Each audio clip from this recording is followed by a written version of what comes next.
Hi there, this is the video for Undo now that it's been unwrapped, and you can kind of see how you play the game. Now this does have zero spoilers.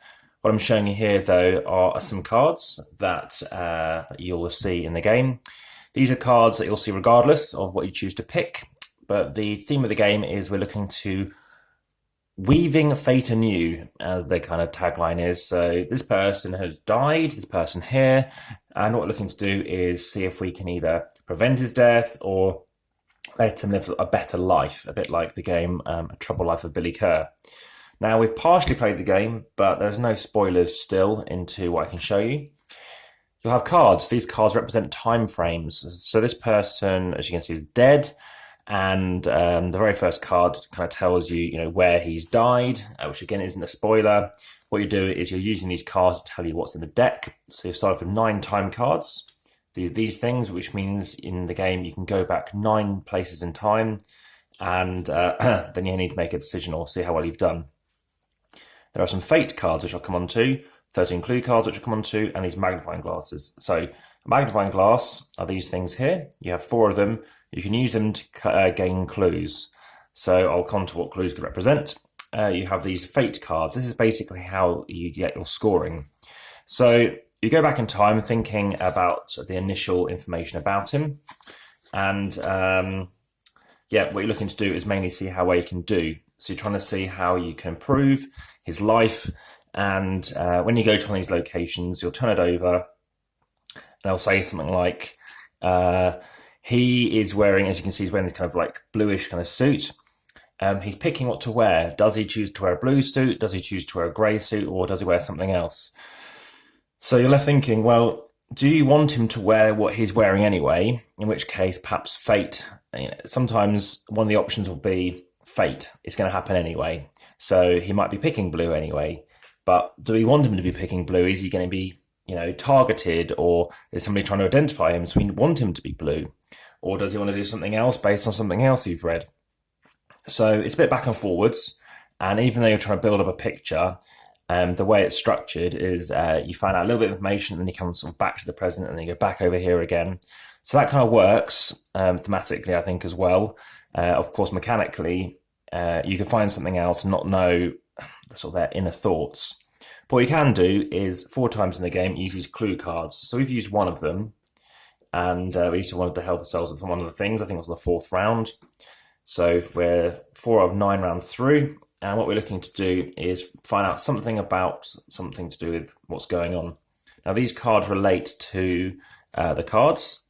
So for example, 2 said sun. So the very first card, which isn't a spoiler, tells us a man in his 60s has passed away. So if you go back 55 years, then you could well understand that there's something like card, which of course we haven't read yet, is maybe something to do with that.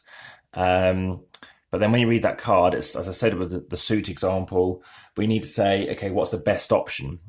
Now, when you do get your options, you then get a card like this. So for, say, this is like card 2, which says sun on it. You find, it's an order anyway, 2A, 2B, and 2C. You then think, okay, well, we think 2A is the best thing he should do, or maybe that's the thing he did do before, so maybe we change our mind based on other stuff we've learnt, and then you flip it over. You flip it over, and it'll either say 0, so he would have done it anyway, or something very similar to it. It might be a negative, which is, you've made it worse for him, but of course, then you'll learn about that for maybe another card.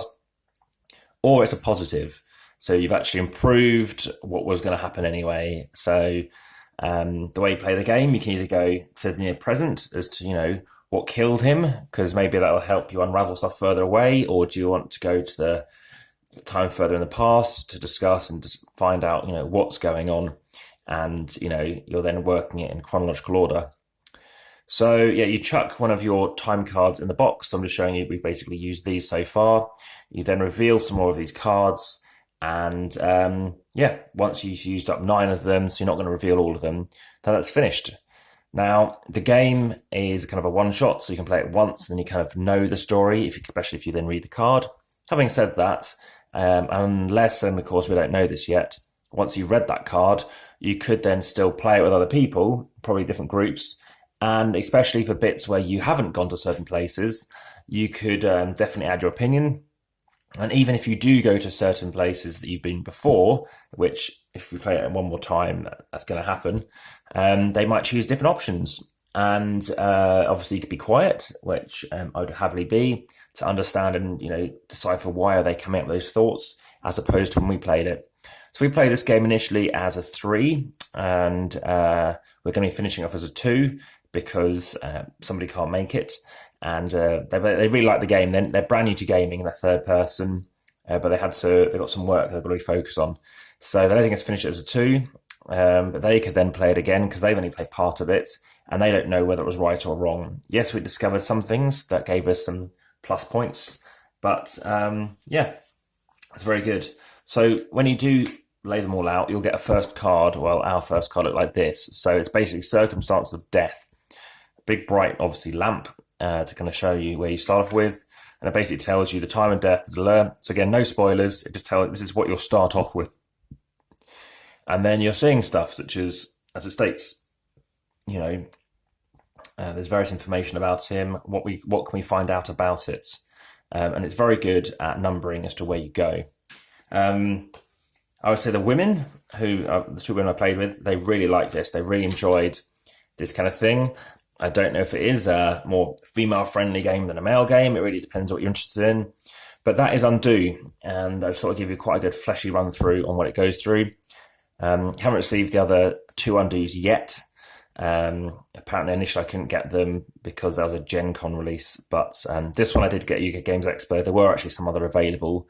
But yeah, I look forward to trying out the differences and just seeing, which one is my favourite. So thank you very much. This is Undo.